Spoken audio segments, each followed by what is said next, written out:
The war is over.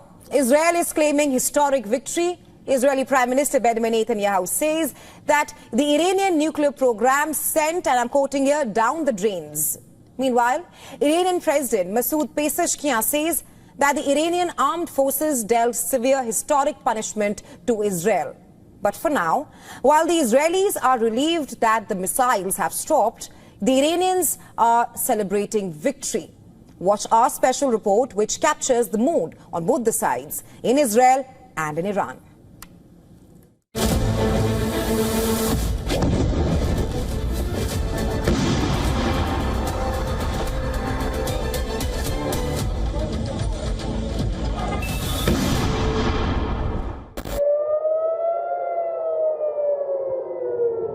Sirens screamed, bombs thundered.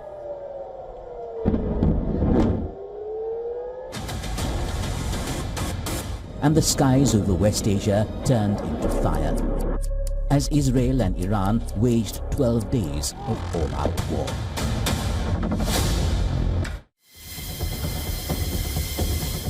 Israeli jets roared over Tehran, unleashing wave after wave of precision-guided munitions on Iran's nuclear and military sites. But Iran was no easy foe. It answered with fury, launching salvos that punched through Israel's famed missile defense shield, pounding Tel Aviv, Haifa and Beersheba.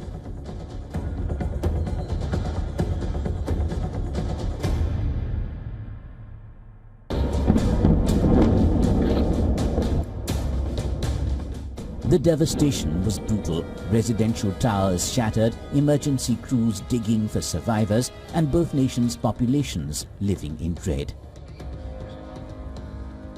This was no one-sided fight. Israel faced not Hamas or Hezbollah, but a hardened, resolute Iran, an adversary that would not be cowed. It was a high-intensity, high-decibel war. The stakes were existential for both sides.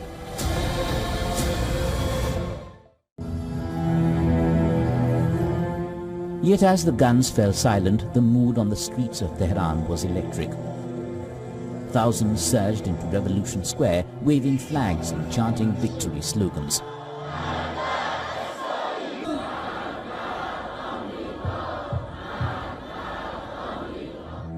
For many Iranians, it was a moment of pride and relief, a break from the terror of daily bombardment and the hope that the worst was over.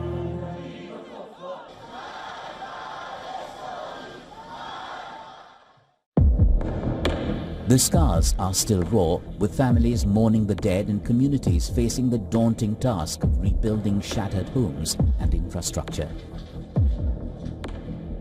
I'm completely against war. War is the worst thing for the people, more. Why should it be this way? I just want to live my life. After 70 years of living and 45 years of marriage, nobody would be happy to see war between two countries or two individuals. It was a terrible experience. We were in a very bad situation. The war was imposed on our country.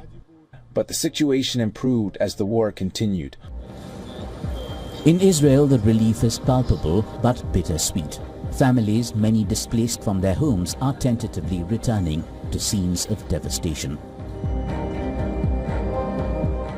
The lingering smell of smoke and the deep emotional scars of relentless bombardment are a stark reminder of the conflict's brutal toll.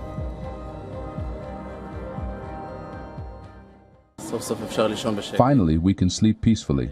We feel better, less worried for the kids, for the family, and I hope it stays that way. That's the most important. I hope that the agreement, now the ceasefire with Iran, I think Gaza should be the part of it because it's all connected. They was part of it. But actually we don't know what's going on in the closed room, so we hope for the best. The ceasefire holds for now. Both sides claim victory. But both Israel and Iran know the costs. The war has changed the calculus in the region forever. Bureau Report, WION World is One.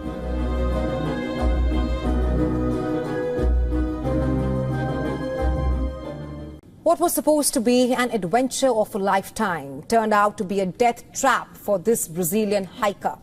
In a harrowing and heart-wrenching incident, the body of a 27-year-old Brazilian woman was recovered hundreds of meters from the ridge of a towering Indonesian volcano, where she was trapped for 4 long days, and this is as per the Brazilian government.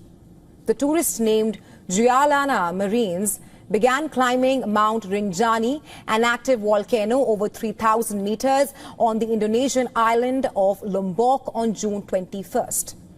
Marines was accompanied by a guide and 5 other foreigners when she fell some 600 meters off the volcano. Confirming her death, the head of Indonesia's National Search and Rescue Agency said that no signs of life were found, as the rescue team claimed to find Marine's body beside a crater.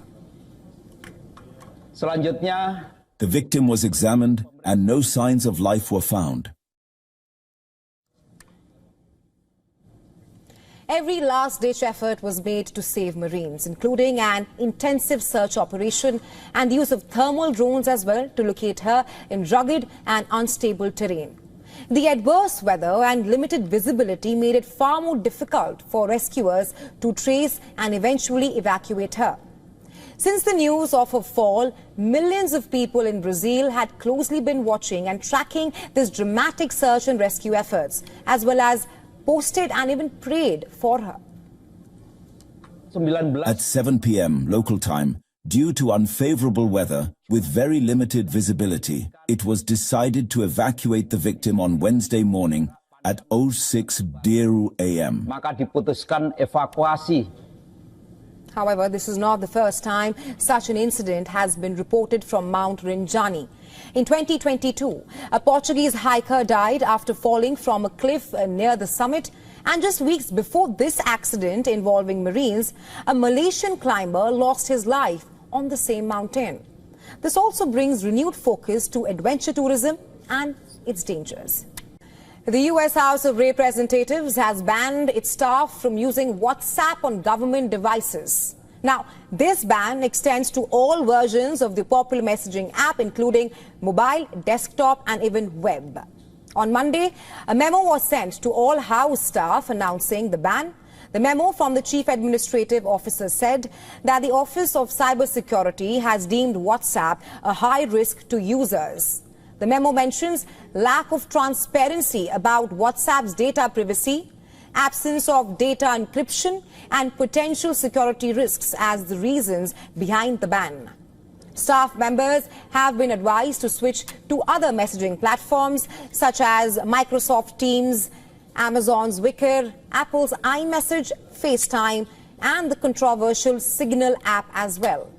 The ban, however, raises pertinent questions, especially regarding the inclusion of Signal in the list of approved options, given its recent association with national security controversies. Now, in March this year, U.S. Defense Secretary Pete Hegseth and other top leaders of the Trump administration came under the spotlight when a journalist revealed that he was inadvertently added to a Signal group chat that shared important details and information of attacks on Yemen's Houthi group, all before the attack actually happened. Just 3 days after the Signal gate came to light, the Pentagon issued a warning against the messaging app, adding that Russian hackers were trying to break into Signal chats. So the question is, what led to the U.S. government changing its stance on the Signal app? WhatsApp prides itself on its end-to-end encryption feature. Meta claims no one can read or decode messages and they remain strictly between the sender and the receiver. It is this feature that makes WhatsApp the preferred messaging platform for many across the globe. So, is the U.S. House of Representatives saying that Signal and all the other recommended platforms are better and safer than WhatsApp? Meanwhile, Meta has slammed the ban. Andy Stone, Meta spokesperson, posted on X saying that they disagree with the House Chief Administrative Officer's mention of and rather condemned the strongest possible terms. The WhatsApp ban comes just months after Meta accused Israeli spyware firm Paragon of targeting 90 users in more than 24 countries. Several governments in the past have raised questions regarding WhatsApp's data privacy practices and its handling of user information. And India is one of them. According to India's Information Technology Rules 2021, social media platforms are obligated to track conversations and identify the first originator of a message, if and when required by the government. WhatsApp's parent company Meta has challenged this very law, saying that it violates user privacy rights and undermines the company's end-to-end encryption feature. So while concerns over data privacy and security are clearly a global issue, the US House of Representatives' decision to ban WhatsApp raises a few questions. Number one, what are the actual security issues with WhatsApp? And how do the recommended options truly mitigate these exact risks, especially when one of them was recently at the heart of a public security incident? Tamil film actor Srikanth is caught in the eye of a storm. At the center of this controversy is his alleged connection to a drug scandal. On June 24th, the Greater Chennai Police, or the GCP, put out a tweet claiming that a massive anti-crime crackdown took place in India's southern city of Chennai, where a rupees 2 crore job scam, land grab and drug ring were busted. A total of 22 people have been arrested so far in connection with the case. This includes actor Srikanth, who has been remanded to judicial custody till the 7th of July. Police say that the investigation began after a former political functionary arrested for drug trafficking alleged that he supplied narcotic substances to the actor. The police further said that 11 grams of cocaine were seized. 5 people have also been held under the Tamil Nadu Gondas Act. The Chennai police also made it clear that using or trafficking drugs is a criminal offence, one that comes with serious legal implications. Srikanth had also been taken by the Chennai police for medical examination to detect the existence of narcotics in his bloodstream. The police is also probing the involvement of other actors in this alleged drug case.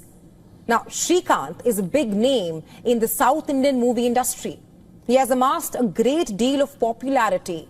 He made his acting debut in 2002 with Roja Kuttam and has since featured in nearly 70 movies, including Shankar's Nanbans, the Tamil remake of the Bollywood blockbuster 3 Idiots. As investigation of his alleged connection to the drug case is now underway currently.